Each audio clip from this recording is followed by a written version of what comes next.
If my son dies tonight, every doctor in this building will wish they had never walked into this hospital," Victor Romano said quietly.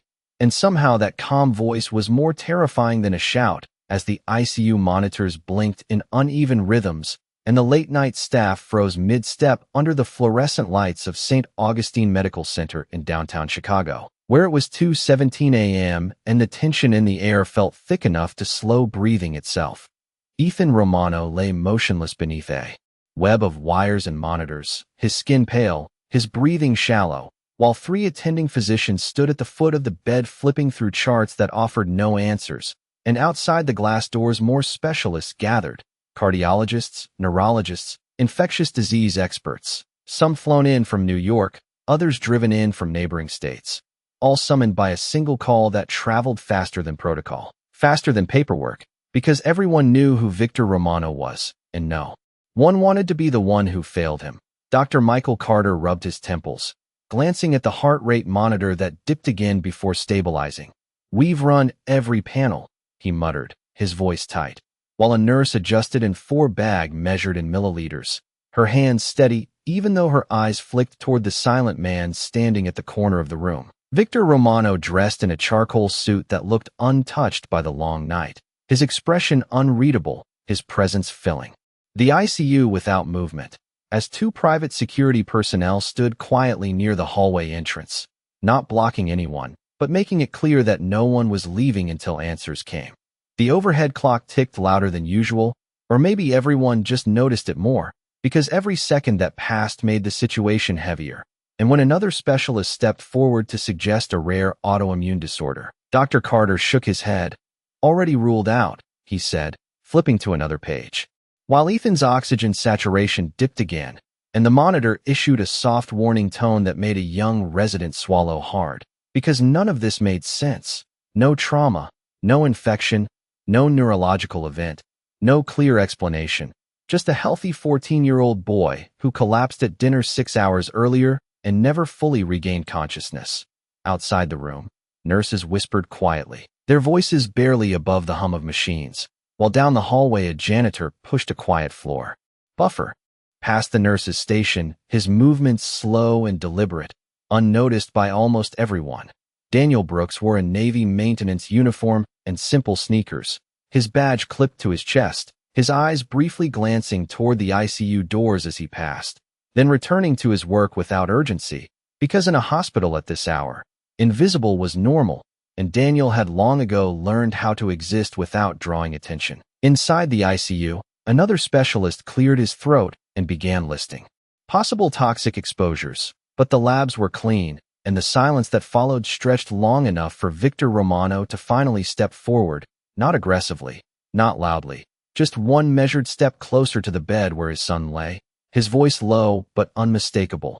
"You told me you were the best," he said, not accusing, not threatening, just stating a fact that landed heavier than anything else in the room. And no one responded because there was nothing to say. While down the hallway the floor buffer stopped, Daniel Brooks paused, his head slightly tilted as if listening, the distant sound of the monitor echoing faintly beyond the doors, and for just a moment, he didn't move at all.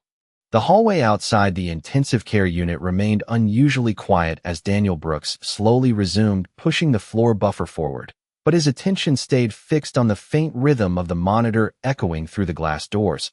And although most people in the hospital had learned to ignore those sounds, Daniel listened carefully, his eyes narrowing slightly as he passed the nurse's station, where 2 nurses whispered about the case that had already spread across the building, one of them shaking her head and saying they had never seen anything like it, while the other quietly mentioned that more specialists were still arriving from O'Hare International Airport. And inside the intensive care unit the tension tightened as Dr. Michael Carter reviewed the chart again, flipping through pages filled with normal lab values that only made the situation more confusing.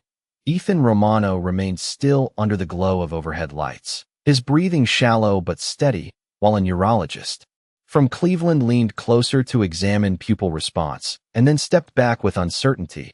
The silence that followed made the machines sound louder, and Victor Romano stood at the foot of the bed watching every movement, his expression calm but heavy, like a man calculating time instead of minutes. And when the heart monitor dipped again slightly, A nurse adjusted the intravenous line measured in milliliters per hour, her hands steady though her eyes flicked toward Victor for just a second.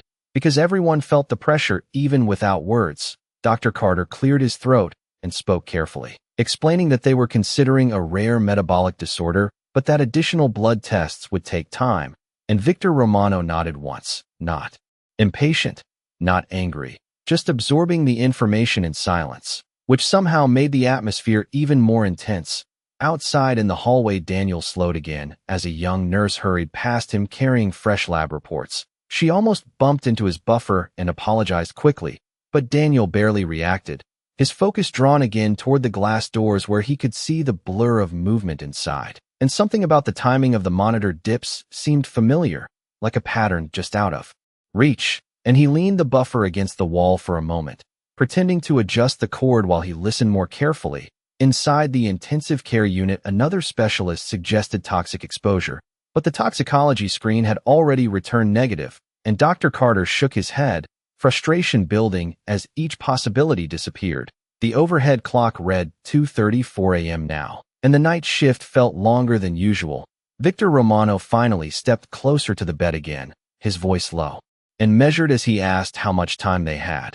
And Dr. Carter hesitated before answering honestly that they did not know. That uncertainty settled across the room like a heavy blanket. And in the hallway, Daniel Brooks exhaled slowly, his eyes drifting to the chart screen visible through the glass. He could not read the numbers from that distance, but he watched the rhythm, the pattern, the subtle changes that most people overlooked. And after a long moment, he pushed the buffer aside completely and picked up a simple mop instead, moving closer to the ICU doors with quiet steps, unnoticed by the staff who rushed past him.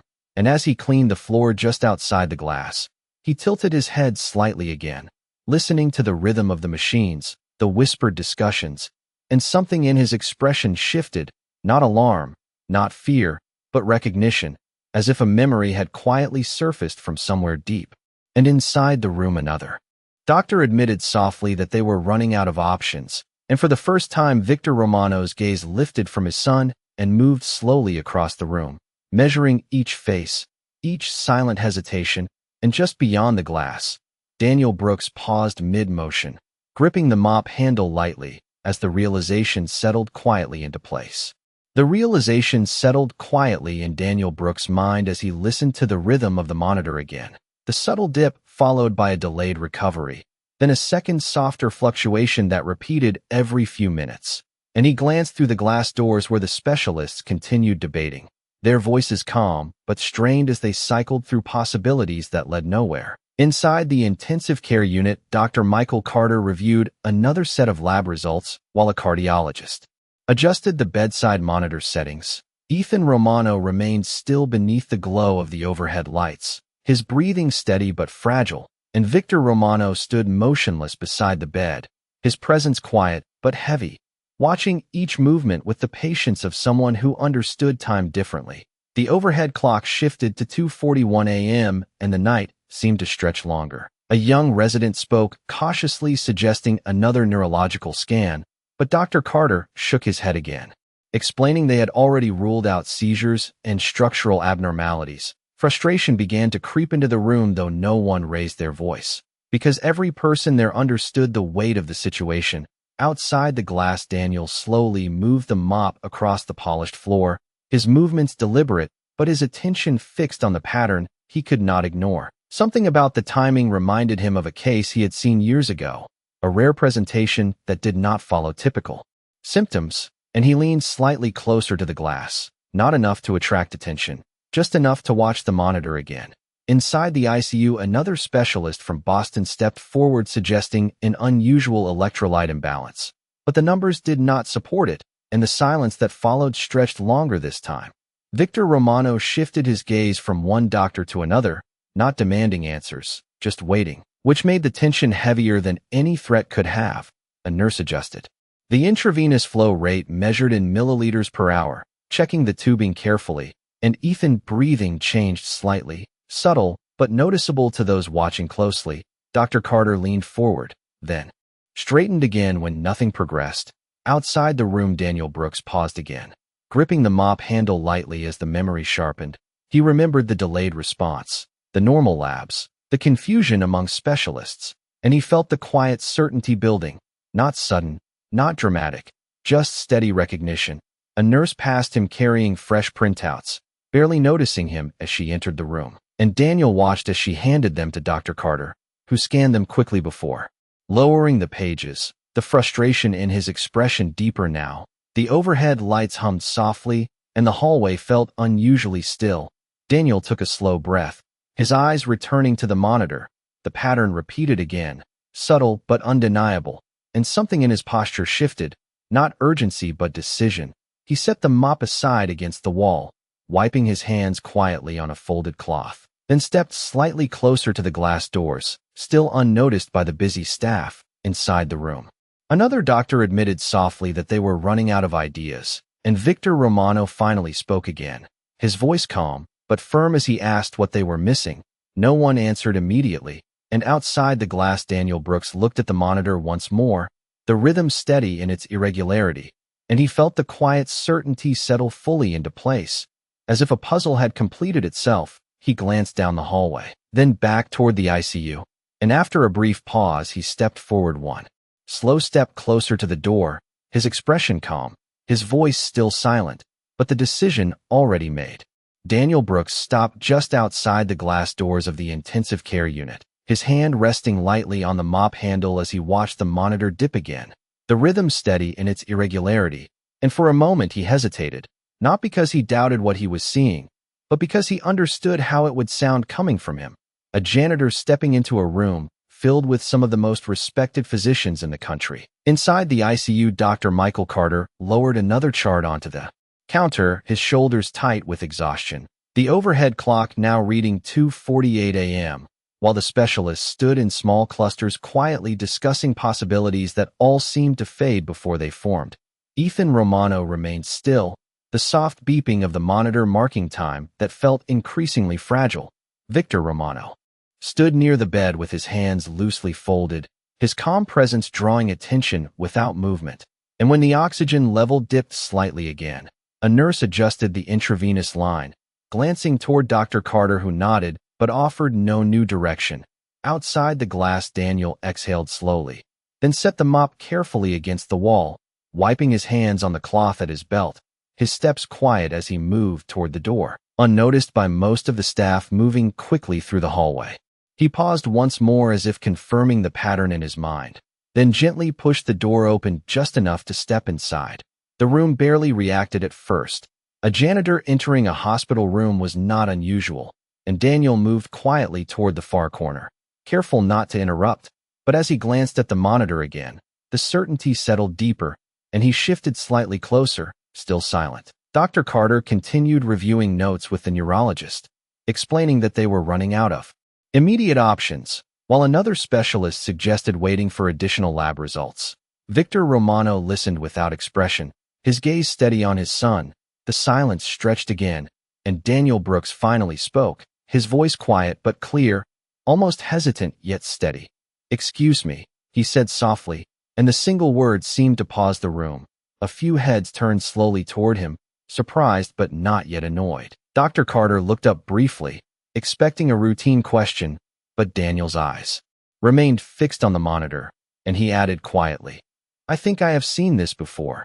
The words hung in the air for a moment, unexpected and out of place. The neurologist blinked in confusion, and one of the residents shifted slightly, unsure whether to respond.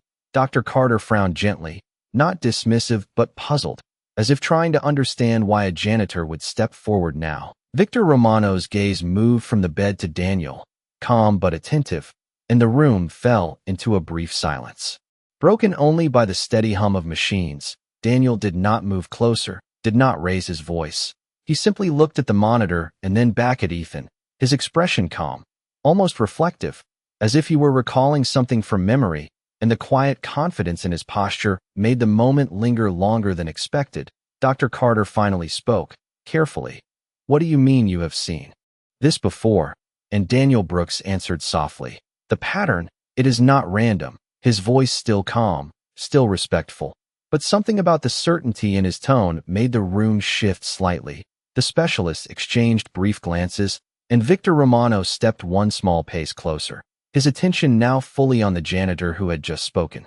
The room remained still for a moment after Daniel Brooks spoke, the quiet confidence in his voice lingering in the air while the specialists exchanged uncertain glances. Dr. Michael Carter stepped slightly closer, his expression measured but cautious as he studied the janitor more carefully. "What pattern are you seeing?" he asked, his tone calm but skeptical. Daniel did not immediately answer. Instead, he looked again at the monitor where Ethan Romano's heart rate dipped subtly before, stabilizing again, the timing consistent, the rhythm almost hidden beneath normal fluctuations, and Daniel spoke softly. "It is the delay," he said, his voice steady. "The heart rate dips first, then the breathing shifts, then everything stabilizes again. It repeats every few minutes." The neurologist frowned slightly, glancing at the screen, and one of the residents quickly pulled up the monitor history, scrolling through the past 30 minutes. And as the numbers aligned, the pattern began to reveal itself, subtle but present. Dr. Carter leaned forward, his brow tightening as he followed the timestamps. "That could still be coincidental," he said carefully, though his tone had softened. Daniel nodded slightly, respectful. "It could, unless it matches the other signs," he replied, and Victor Romano stepped closer now, his attention fixed entirely on Daniel, the calm intensity in his gaze making the room feel smaller. "What other signs?" Victor asked quietly. Daniel glanced toward Ethan, then toward the chart screen. He collapsed suddenly. "Normal labs. No infection, no structural findings, but the delayed response suggests something interfering with signaling, not damage, interference." The cardiologist exchanged a look with Dr. Carter, and the neurologist tilted his head slightly, considering the possibility. The silence stretched again as the machines hummed softly, and Daniel continued carefully. "I saw something similar years ago. Rare, difficult to detect early. Does not show in standard tests." Dr. Carter folded his arms slightly, not dismissive but cautious. "And what do you think it is?" he asked. Daniel hesitated briefly, not out of uncertainty, but out of respect for the room filled with experts. Metabolic signaling disorder. Possibly triggered by an enzyme imbalance," he said quietly. The neurologist blinked, and the cardiologist stepped closer to the screen, reviewing the numbers again. Victor Romano remained silent, his gaze steady, the tension in the room shifting from skepticism to curiosity. One of the residents quickly searched the database, pulling up rare conditions, and after a moment he looked up. "There is one. Extremely rare. Fits the delayed pattern," he said cautiously. Dr. Carter leaned closer, reading the description, his expression changing slightly, the possibility aligning with the symptoms they could not explain. Daniel remained still, not stepping forward, not claiming certainty, just standing quietly as the room processed the suggestion, and Victor Romano finally spoke again, his voice calm but firm. "If he is right, what do we do?" The question settled heavily across the room. Dr. Carter glanced at the neurologist, then back at the chart, and for the first time since the night began, the uncertainty shifted into something else. Not yet confidence, but direction, and Daniel Brooks stood quietly at the edge of the room, his eyes still on the monitor as the pattern repeated once more, steady and unmistakable.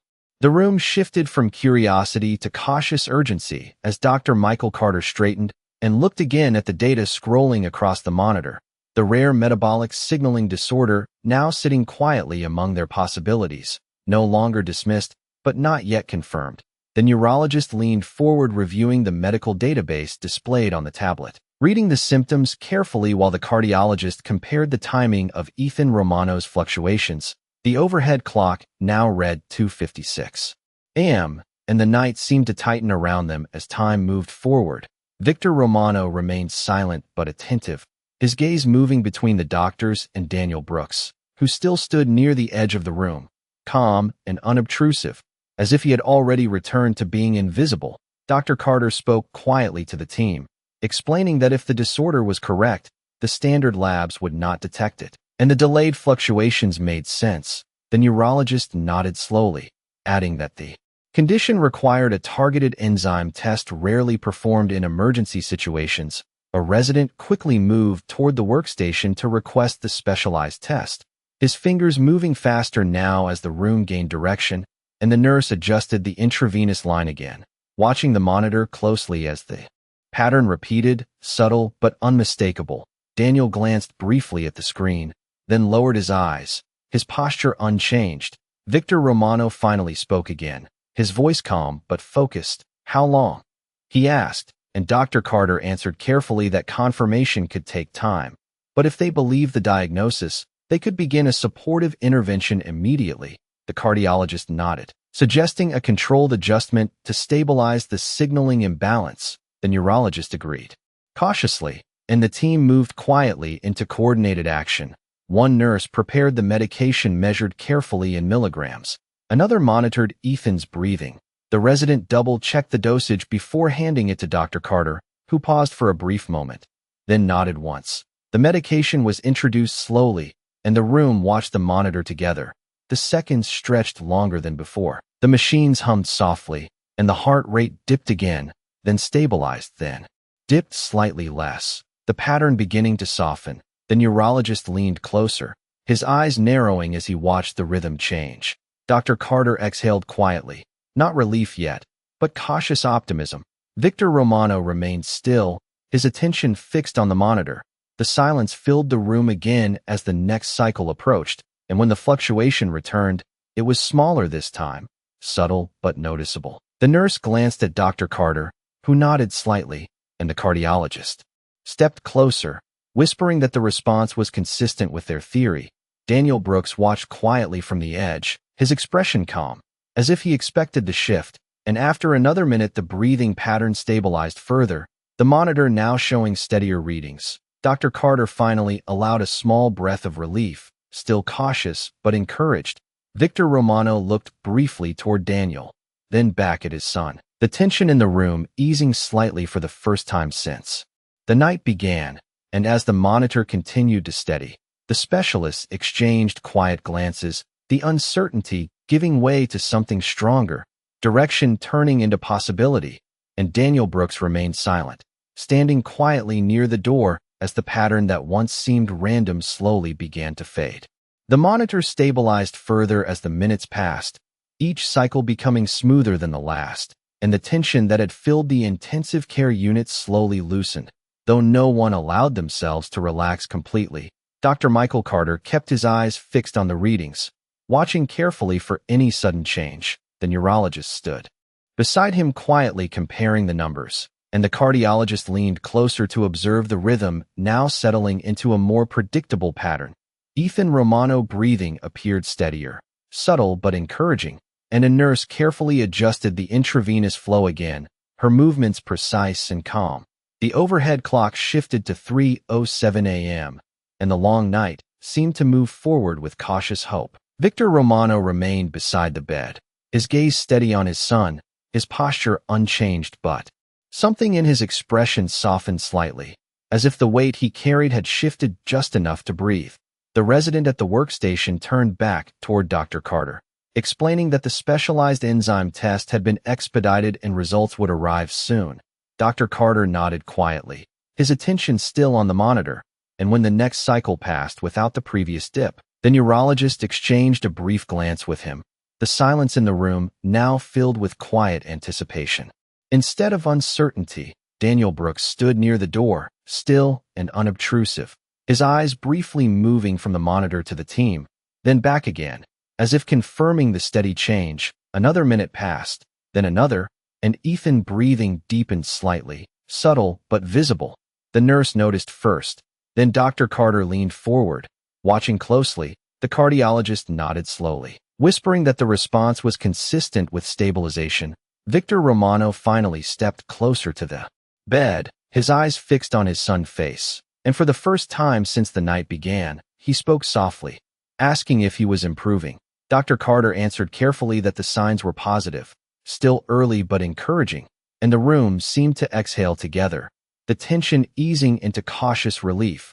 At that moment the resident received the preliminary test results, his eyes widening slightly as he scanned the screen. He turned toward Dr. Carter, his voice low but clear, confirming that the enzyme imbalance matched the suspected condition.